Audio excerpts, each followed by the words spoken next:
जब किसी टीवी का विक्रय मूल्य इतना होता है, दुकानदार को 15% की हानि होती है। अब 15% की हानि होने का मतलब क्या हुआ? 15% पहले कितना होता है मुझे बताओ? 15% होता है 3/20, ठीक है? अब हानि हो रहा है, इसका मतलब हुआ कि जो ऊपर वाली है उसमें हम क्या करेंगे? माइनस लगाएंगे, ठीक है?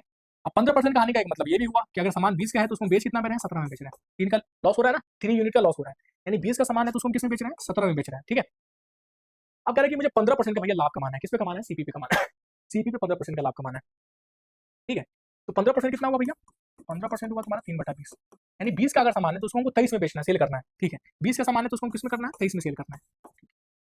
जब हम 23 रुपए में सेल कर रहे थे, सॉरी, ये जब हम हानि पे सेल कर रहे थे तो हानि कितना में सेल कर रहे थे? 187 पे सेल कर रहे थे, ठीक है? और यूनिट में कितना है? तो 17 यूनिट है। 17 यूनिट का वैल्यू कितना है? 187 है, ठीक है? ये देखो 17 इंटू कितना होता है? 11 होता है। 17 इंटू कितना होता है? 11 होता है, ठीक है?